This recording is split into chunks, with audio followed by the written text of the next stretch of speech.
Now we are going to the next session. This is Scope with Nobina. Society for Creative Opportunities and Participatory Ecosystems was formed in 2010 with the idea of pursuing action research on ecosystem conservation with an emphasis on wetland ecosystems. It makes effort to work with communities on the margin. In fact, those who came together dreamt of working on rural development, livelihood generation through creative interventions in agriculture, rural health issues, urban ecology, waste management, city and the environment, and generate a comprehensive database of information linked with specific ecosystems. Since those associated with the organization have a strong backdrop of working in the East Kolkata wetlands, our current ecosystem focus is on these wetlands. All of these people who are part of SCOPE had the realization that East Kolkata wetlands is one of the foremost tutorial ecosystems in the world. These wetlands are the only ones in the world where co-recycling of waste takes place, that is both solid waste and domestic sewage is recycled, with the wetland community taking center stage. Fishermen, farmers, vegetable and paddy growers, waste pickers, all participate to make living in Kolkata more affordable by providing cheap fish and vegetables and by segregating and recycling our waste free of cost. As city dwellers, we hardly recognize their service. At Scope, they have vowed to rise to this challenge of making the ordinary citizen more aware of the exemplary work done by this remarkable wetland community. We like to introduce ourselves more as organizations than as individuals because we believe that it is very, very important for organizations, for people to come together to form institutions and carry out any meaningful work. That is why you haven't heard names being mentioned. You have just heard an organization being mentioned. But Shayantan has introduced Scope. I come from Scope. Let me, for the sake of fun, not introduce who I am. I won't tell you all my name. We can, if anybody is really interested, we can try and see what I'm called later. But Scope is the organization that I am working with. And who is the collaborative organization? It's called Disappearing Dialogues. And Disappearing Dialogues, we will show you all later, is an organization that believes in weaving art and ecology together. So I would request you and cajole all of you to see how what work is being done relates to the concept of a city and its much discussed smartness. We don't use the word smart city in our presentation at all.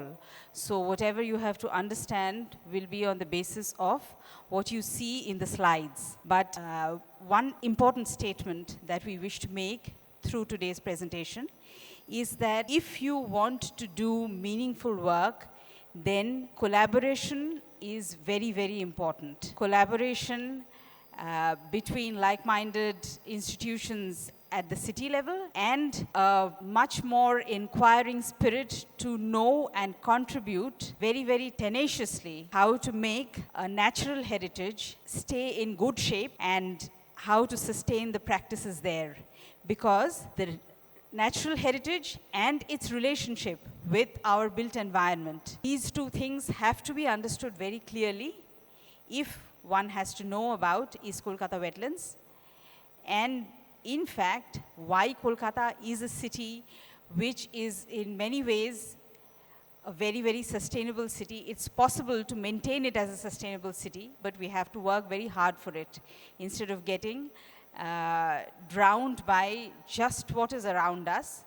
We are therefore asking you to look to your eastern fringe and see what our natural heritage, our city's most important natural heritage, can give you and teach you. So, Disappearing Dialogues and Scope have both collaborated together to present you with this presentation today. So, the cultural aspect and the facilitation of the conservation aspect, these are the two things that we do. Disappearing Dialogues for the cultural aspect, which plays an important role in conservation, and Scope for hardcore facilitation of conservation per se, on the field, on the ground, and working with the community. So, as a part of our presentation, we are not just people from the city who are presenting it. We also have a person from the wetland community who will speak to you. He will speak in Bengali, and hopefully none of you should have any difficulty in understanding. So, this is what we are, and we actually, well, first we need to look at this. I'd draw your attention to the background that is there. It was there in the first presentation as well as this one. This is a Google Earth image of the city of Kolkata. If you look carefully, the second bullet point just above it, the city of Kolkata is marked on the Google map, and there is the Hooghly River, and there is 12,500 hectares of the East Kolkata wetlands to the right, which is the eastern fringe, but it's an irony to call it the fringe because it's all of 12,500 hectares. That is the total stretch of these wetlands. And here is where we begin to talk about urban renewal. This is our most important heritage. So why is it so important? It's so important because today you are all familiar with issues about climate change and how climate resilient cities are very important to build. This contributes very handsomely to building that climate resilience by reducing your ecological footprint, by reusing waste, both sewage and solid waste, and by encouraging everybody all the time to remember that something that we call ecological footprint is reduced when one uses locally produced food, when one does not utilize high amounts of energy to treat your sewage, because this is a natural biological sewage treatment plant. And it also encourages you to see how a community can act as food producers, as those who treat your waste, and live creatively and sustainably with nature, not pouncing on the city to ask for jobs. They are self-sufficient here if only we allow them to be. So this is a community that possesses this unique knowledge of how to produce food while treating sewage. These are the facts about the East Kolkata wetlands. So these are the components. There are 32 revenue villages, and there are 2 municipal corporation areas also. Both Kolkata and Bidhannagar have certain areas of certain wards which come under this particular stretch of wetlands. So for Kolkata Municipal Corporation, it is wards 58 and 108 mostly, a little bit of 57 also. And Bidhannagar Municipal Corporation now, it's 35 and 36. These are the 2 ward numbers. And these are the components of this area: fish ponds, vegetable fields, paddy fields, fish auction markets, and settlement area. This is one of the reasons why this place is so self-sufficient, because food production and marketability have been taken care of within this same space. And something that I haven't brought here, but which I will attract your attention to, the wastewater carrier channels or the wastewater canals of Kolkata's East Kolkata wetlands. They are the lifeline of these wetlands, because the people here have a very different worldview as compared to the worldview of the West, by and large, where sewage is looked upon as a pollutant. Here, they look upon sewage as a nutrient. And this must be mentioned here, that this is domestic sewage. This does not have much to do with any industry as such. This is largely domestic sewage and largely weak in character. And they have a technical name. They are called waste stabilization ponds. And if you look at World Bank literature, or if you look at literature from UNESCO, they have a whole compendium on sanitation technologies. You will know that these waste stabilization ponds are very useful for local food production and very environment friendly. And they do a lot of work which are very little known. In 2010, there were 7 IITs that came together, and there was this team which got the responsibility of the government from the government of India to look at sustainability vis-a-vis. One of the things is, river pollution cleaning and in terms of sanitation technologies. It was headed by Professor Vinod Tare, who was with IIT Kanpur, and they produced a voluminous report and a lot of recommendations. And Vinod Tare had come to Kolkata. He had come to Bengal Engineering College. It was called Bengal Engineering and Science University at that time. It was a deemed university. Now it is, of course, IIEST. But they had also, in a table, prepared the advantages of these waste stabilization ponds. This is basically an ensemble of waste stabilization ponds. And 2 things happen. 1, sewage gets recycled. 2, solid waste gets recycled. We don't have pictures here of solid waste recycling and how that happens.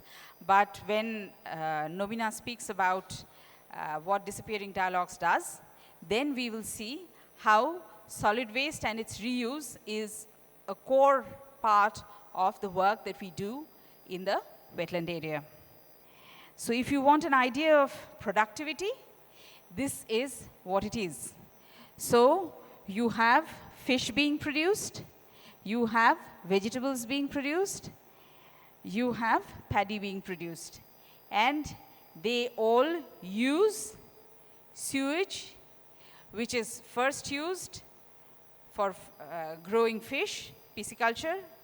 Then what remains gets used for vegetable growing, and then thereafter paddy growing. And thereafter, after all the nutrients have been extracted, the water that remains is up to a level of tertiary treatment. Okay? Just as a small personal anecdote, when I visit the wetlands, I don't visit the wetlands, they are my home. The tea that I drink is from the water of the maturation ponds. I don't drink tea that comes made from fresh water, because their treatment level is so high that one can very safely have it. But that's personal, and many people have lots of fears, which we have always encountered. So if it is a natural heritage, it is also a real estate in waiting. The most important threat to these wetlands is that they are real estate in waiting. All over India, in fact, all over the world, wetlands are real estate in waiting. So what do you need? You first need a legal framework, laws that can protect. And these are protected wetlands. And the photograph that you see of late Dr. Dhrubajyoti Ghosh, he passed away last year. He was a crusader, a champion. He was the one who discovered, who named, who mapped these wetlands, and who took their story to the world. So he was a UN Global 500 laureate and a Luck Hoffman awardee, the only environmentalist in this city, the only ecologist in this city who received 2 awards, 2 environmental awards during his lifetime. And people in the international community are more attracted and come more in numbers to know about these wetlands than people around us. In scope, we take people for educational tours, and we are quite used to this fact that people from abroad will come in many more numbers than people from around us. This is an interesting fact. So what are the 3 things that we have in terms of a legal framework? One is the Ramsar status, Ramsar wetland or wetland of international importance, and also recognized by the United Nations. UN World Water Report, which comes out biennially, 2017, they had a special mention of the East Kolkata wetlands that treat sewage. The other is the Central Wetland Rules of 2017 again. And at the state level, we have the East Kolkata Wetlands Management and Conservation Act 2006. So seeing all this, you might think that the wetlands are very adequately protected. In terms of laws, they are. But you must learn that in terms of implementation, that's where the catch lies, and that's what's most important. So what do we have? How are the wetlands actually governed? And this I will explain to you in a little more detail, though I won't take much longer. So last year, we suddenly had this non-announcement. The community attracted our attention, Scope's attention, to the fact that roads were being widened and canals were being narrowed.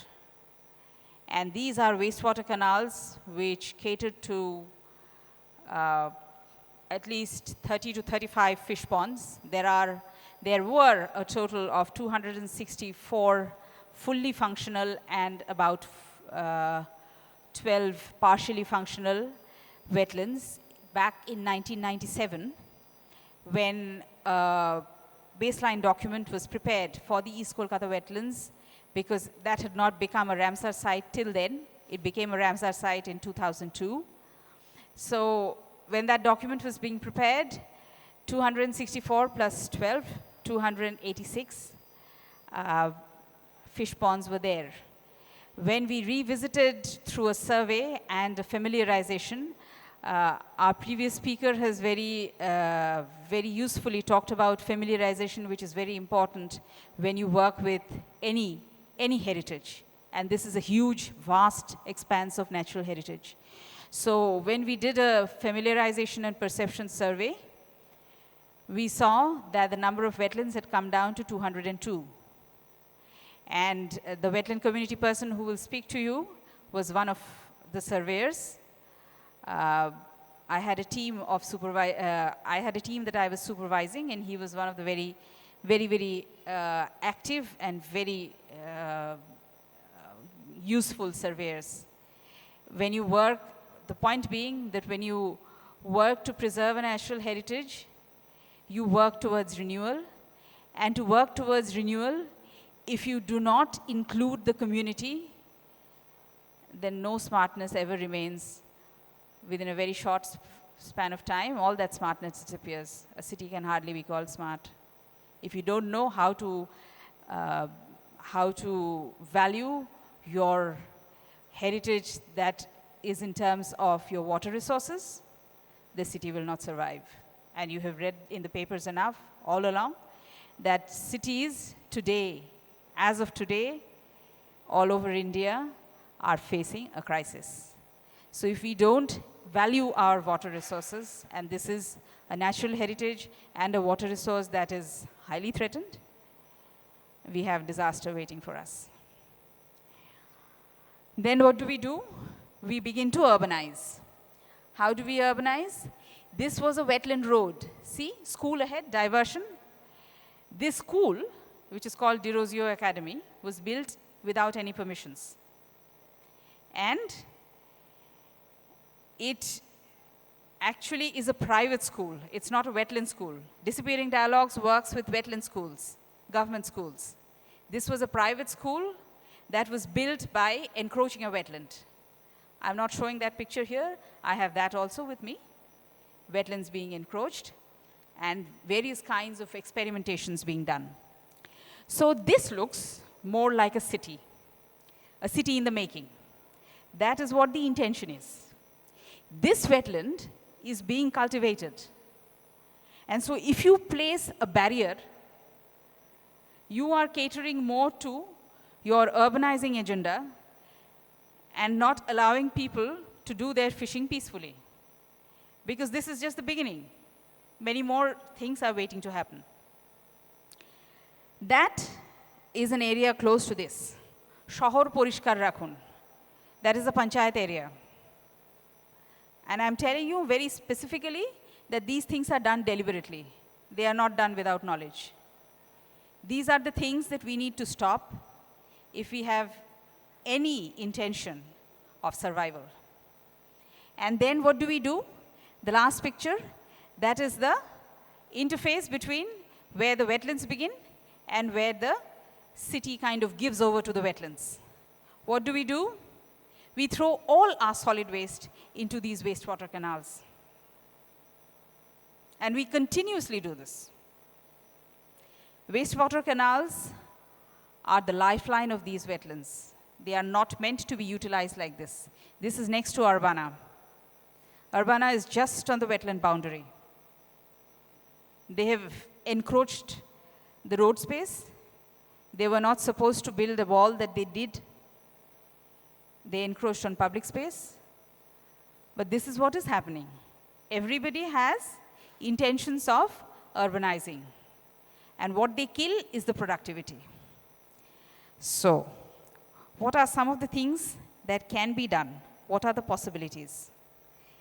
Here, Disappearing Dialogues takes over, and we are talking about preservation or conservation of intergenerational knowledge, knowledge being passed on from the previous generation that still engages in these sewage-based practices to the next generation that studies in the wetland schools. Okay, hello everyone. We are not introducing ourselves, as we said.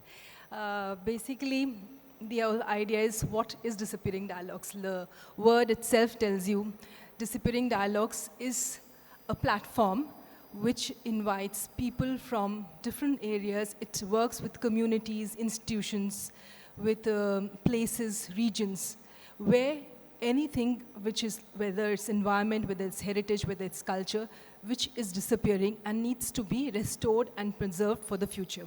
So this is the basic core of Disappearing Dialogues.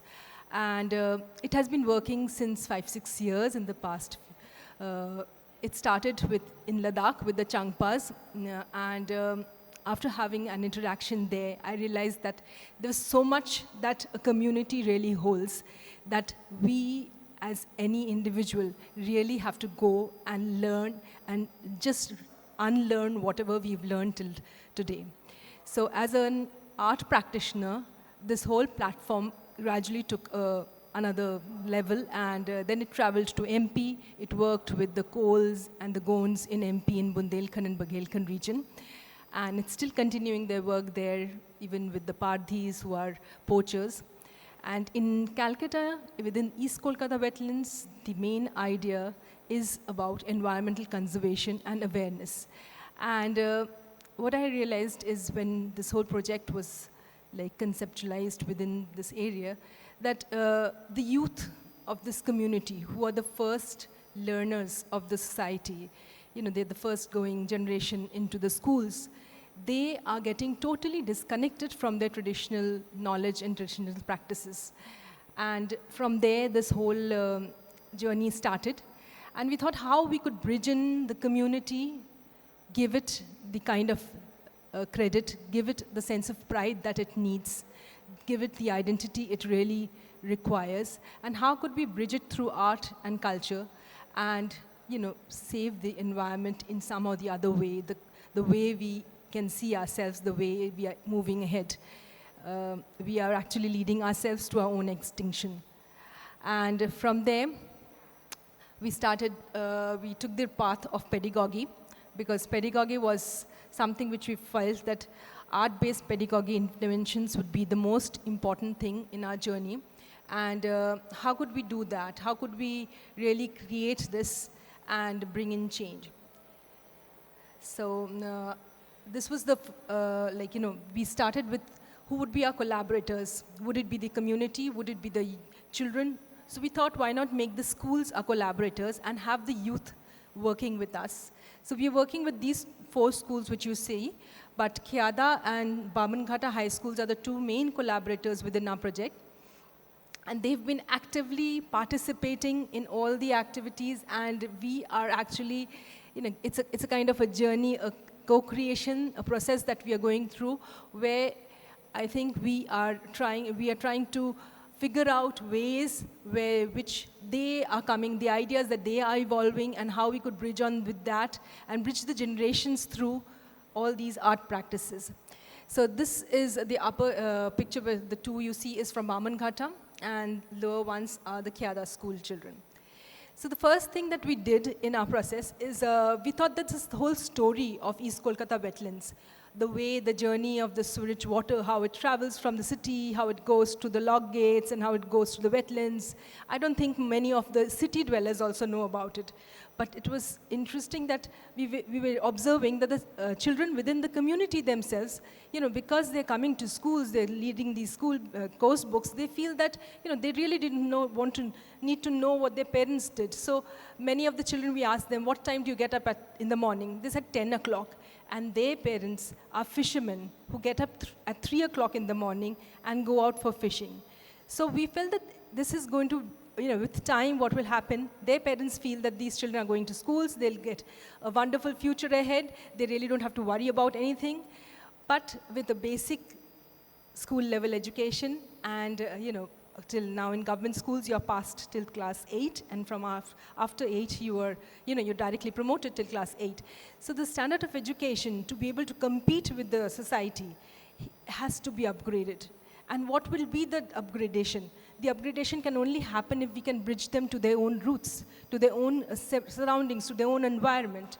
And that is where it is important that they realize that what assets they have, what is their treasure, what is their importance within the society, and why they have to live with the pride that they need to live with.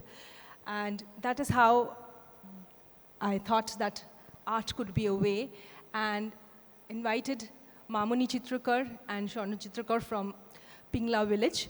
And we had collaboratively, we discussed how this whole story could be depicted. And this is how the story was portrayed. It's a long scroll. And you can see how from the city, the waste being, you see on the corner out there, you see the dhapa that they have depicted. They have depicted in their own stylistic ways. And then how the wastewater flows through it. And then you have the fishing community and the agriculture. And then you see the log gates and how plastic is being dumped on the log gates, how it's being stuck. And then it flows, the water flows out and goes to the Kulti River. And in the end, the East Kolkata Wetland community is pleading everyone to consider wetlands as their mother, as the mother of the environment, to consider, it's a kind of, they're trying to convey their message that if Calcutta really doesn't realize what is the importance of East Kolkata Wetlands within the society or within the city, it will be very soon that we will be at the point of a catastrophe. So now after this, what happened is, after we made this scroll, we thought how would we really disseminate the whole knowledge. So the next step that we did is we made a booklet, an EKW booklet, which was titled as Tomader Kotha. And this featured about the relationship that EKW has with the environment. And this booklet has been included as a course book within the East Kolkata Wetland schools and is being taught to the students, and they're enjoying it because it speaks about them. So it was through the first introductory workshop itself, it was exciting that the teachers were surprised that when we gave them worksheets, the worksheets came up full and they had, we'd give them spaces to sketch, express themselves. The teachers were surprised that they've done it so enthusiastically, and we could see it because it was the first time that they were speaking about themselves. At many times we don't give people the scope to speak for themselves. So it is important that the community gets a space to be heard, because they are the most important element for our city to survive. There was another tool that was made, which is the teaching tool. We used it as a calendar, which could be distributed within the community as well as in the schools. And it had pictures of the whole wetlands as well as little captions. So the teachers are using it within their curriculum also, as well as it is generating a kind of awareness. And then we actually celebrated the World Wetland Day within the Kyada school on 2nd February. And it was marvelous to have the whole community there, the different schools participating within a space. And it's interesting that the schools are not very far off from each other, but the children do not get an opportunity to communicate with each other, neither like in a city like Kolkata, you'll see every day there's a fest, there's a festival or something or the other, and you have, but these children, they don't have the opportunity to have, to show their, to speak up with their voice or share their talents anywhere and everywhere. So this is a small video which we play. And this whole endeavor of our first initiation was supported by the German consulate. And we'll just play you the video.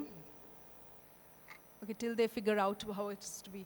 So on the World Wetland Day, one is we created a few interactions within the schools for the children to participate and do small activities, art activities.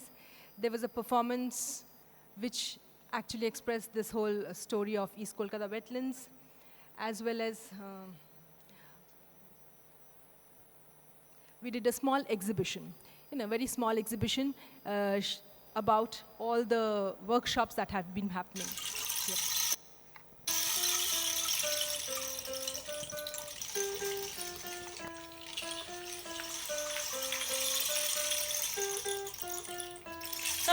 শোনেনি সর্বজন, শোনেন দিয়া মন, শোনেনি সর্বজন। কলিকাতার আছে দাদাই অনেক বিবরণ, তার একটা জায়গার কথা করিব বর্ণন। শোনেনি সর্বজন, শোনেন দিয়া মন, শোনেনি সর্বজন। কলিকাতা দিয়ে বয়ে যায় ময়লা জলেরই খাল বিল, সেই জায়গার নাম ইস্ট ক্যালকাটা ওয়েটল্যান্ড। শোনেনি সর্বজন, শোনেন দিয়া মন, শোনেনি সর্বজন। পাবে না তো মাছ সবজি, হবে না তো ধান, না খেতে পেয়ে অনেকের বাঁচবে না তো প্রাণ। শোনেনি সর্বজন, শোনেন দিয়া মন, শোনেনি সর্বজন। তাই এই জলাভূমি কত মানুষের প্রাণ, সবাই মিলে দাও গো একে মায়েরই সম্মান। শোনেনি সর্বজন, শোনেন দিয়া মন, শোনেনি সর্বজন।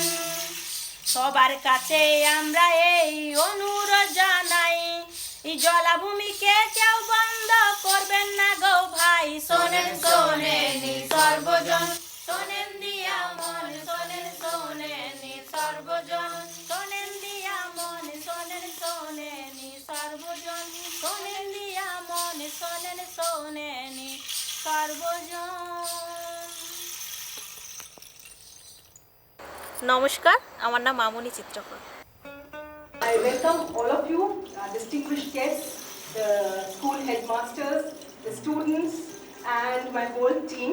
Thank you very much, Nobina Gupta, for inviting us and choosing us as partner of this very interesting project. And first of all, before I start saying a few words, congratulations towards the World Wetlands Day. And indeed, you are living in a very important and internationally protected side of this country, and very close to the capital of West Bengal. And I think disappearing dialogues, yes, that's a very nice theme and very nice motto, but I think we should call it appearing dialogues. Appearing dialogues in between different nations. It's about bridges, indeed. It's about bridges, building bridges across countries, across cultures, but it's also about bridges, building bridges in between your environment here, which is unique, which is very valuable for the future, not only for you, but for all other people in the big city in Kolkata. And I think building a bridge, literally, a bridge in between the wetlands and the city is very important. That you should make yourself seen, you should make yourself heard. To commemorate World Wetlands Day this time. It was the little video, we had a interaction there. There's a lot more, but we'll keep it short. So that was one aspect of it where we were trying to use pedagogy and make a bridge between, to create a bridge between generations. The other aspect that came to our mind is about waste. This is a community which is actually managing waste. And it is important that we learn from them the best use of waste and as well as co-create with them how we could actually reuse waste in different ways. And that is how we came up to our next project, which was known as No Waste, which was about learning about what waste is and how we can reproduce from it. I'll just pass on to Drupadi to explain a little bit about. Actually, the East Kolkata Wetlands is technically called the East Kolkata Wetlands and Waste Recycling Region because both sewage get treated here and solid waste gets recycled. And the picture that you can get to see is the top of the Dhapa dump site. And you will not be knowing, but Dhapa has both solid waste recycling and it attracts about 10,000 waste pickers a day who recycle the city's waste, enormous amounts of it. Not enough study has been done. And there are also vegetable gardens in Dhapa. The city's waste has about 52 or 54% of organic content. And those are retrieved largely by these waste pickers. They are used for vegetable growing purposes. We don't have all the pictures here. But what is happening is, instead of the waste recycling remaining within the ambit of Dhapa, the revenue village of Dhapa, it is spreading itself out into the rest of the wetland area, which makes it very, very difficult to deal with. And the two main outfall canals, the dry weather flow and the stormwater flow, which carry the sewage from the city to these wetlands, the embankments are very heavily encroached, the stormwater flow especially.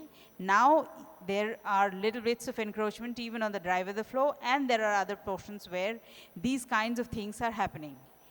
This is one thing that must not happen, that needs vigilance, and that vigilance has not been forthcoming for a very long time. So how to reuse waste is something that we need to remember, not just work with the children. As a point to make over here, let me say that all of us who generate waste from the city need to be more responsible regarding how we dispose our solid waste. So one of the things that is just leaving it there, otherwise the whole conversation will become much longer.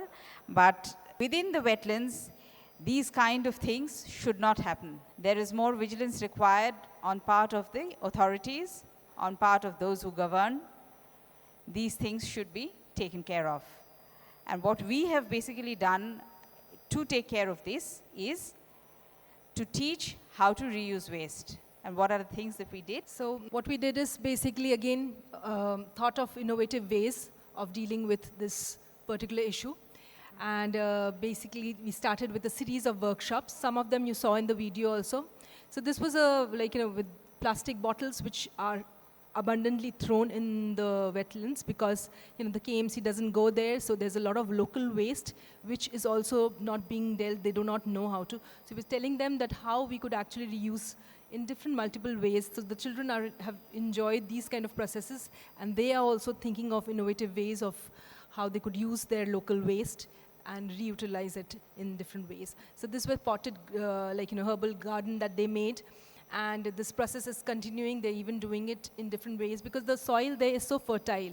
Anything and everything grows very, very freshly and very easily. So the other thing that we did is how to, deal with the organic waste. So you have banana trees growing there. That's also a lot of huge, you have lots and lots of them. And the skin of the banana tree, that is wasted. So that was actually made into a pulp, and paper and different kind of products are being in process, being made out of it. So that's something very easily and available for the community to handle. And it's very exciting for the children also to learn a new technique and to build on it. So this was a technical workshop, and it was conducted by Nirupama Academy of Handmade Paper.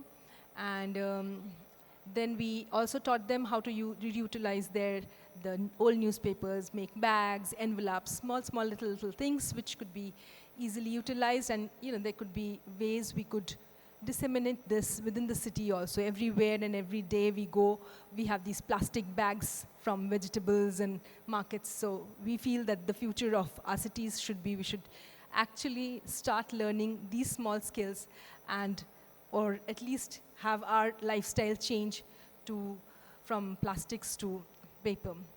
The other workshops which we are continuing, these are in process, is musical workshops where we are trying to make musical instruments from waste. So old plastic bottles, or those caps which you can see from cold drink caps, these are being made into instruments, and the children are learning to make music out of it, to make a harmony out of it. So it is both dealing with their environmental situations as well as to learn the music from the environment. This is an eco explorer club kind of a thing that we are running now, where the children are traveling with our experts, and we're exploring each region, trying to make a journal, an environmental journal, which is rooted within the fields. So it is, they are the young researchers of our future, and we're trying to train them how they could really, their observation, how that could be modified, and how we could actually document and put things together so that what we can see today can be restored for the future. And these are a few drawings which the children, I was quite impressed by the kind of skill that the children had, though they did not have any formal drawing classes, because today in cities, every child goes, I think, to around 4 to 5 classes a day. This one after the other, but then these children have no exposure of art and culture in that sense. Neither the traditional practices have a very rich cultural tradition, which any other tribal forms might have. But their sensibility is very, very refined. So that was interesting to see that any little thing, little exposure that they got, they grasped it, and they really explored, and they really came up with wonderful ideas. This is another performance workshop that's going on, where they're again trying to tell the story of wetlands through their dance and music, and so we have different experts who are working within it. This was a science project that was conducted, and they made some models, physical models on environment, and we asked them to interview people around to, just for them to connect to their own surroundings.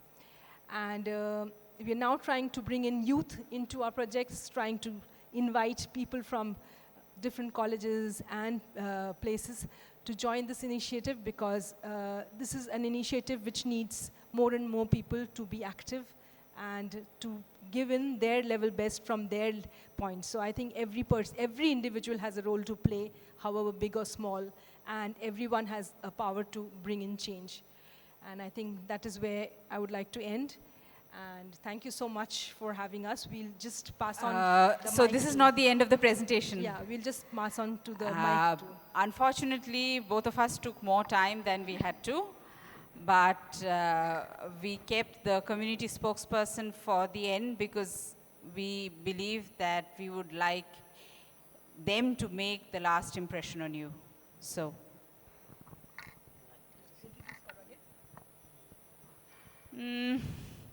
He is a fish farmer's son and a fish farmer himself. He is connected to a sewage-based fish pond and familiar with fishing practices and a part of it from his childhood. নমস্কার, আমি প্রভাস মল্লিক। আমি আমার জীবনের যা কিছু দেখেছি জলাভূমির ওপরে, জলাভূমি ছাড়া আমি তো কিছুই ভাবতে পারি না। আর আজকের জীবনে স্মার্ট সিটি সম্বন্ধে প্রথমেই বললো, তা আমি তো ভাবছি যে স্মার্ট সিটিটা কী আমি জানি না, কিন্তু আমি ইতিহাসে পড়েছি স্মার্ট সিটি একটাই দেখেছি, সেটা হচ্ছে মোহনজোদাড়ো, হরপ্পা। এই দুটো সভ্যতা প্রথমে ছিল যখন, তখন হচ্ছে স্মার্ট সিটিরই মতন তখনকার সময়। তো সেই সিটি তার একটা ধ্বংস হওয়ার কারণ আছে।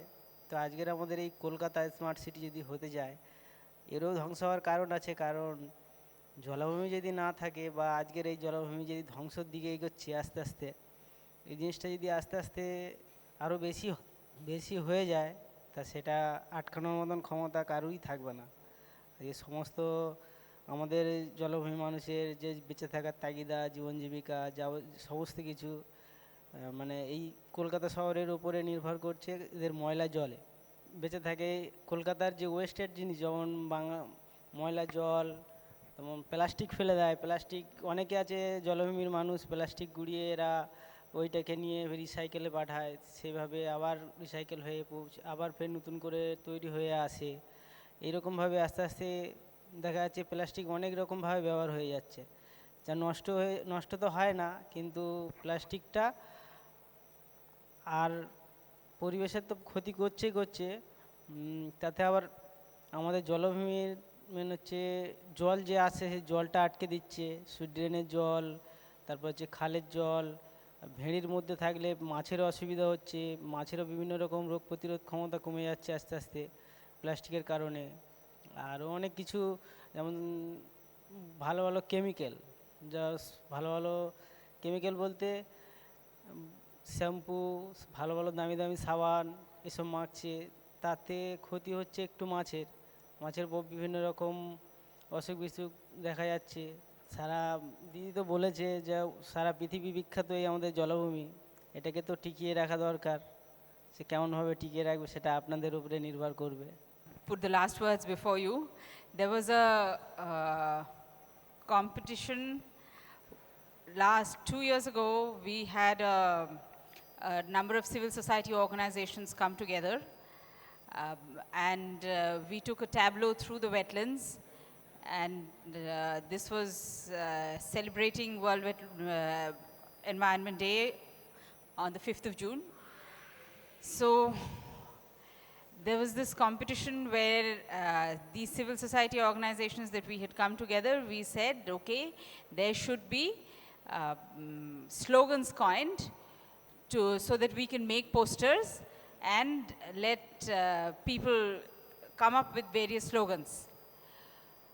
So the most important slogan which got the largest number of votes came from him.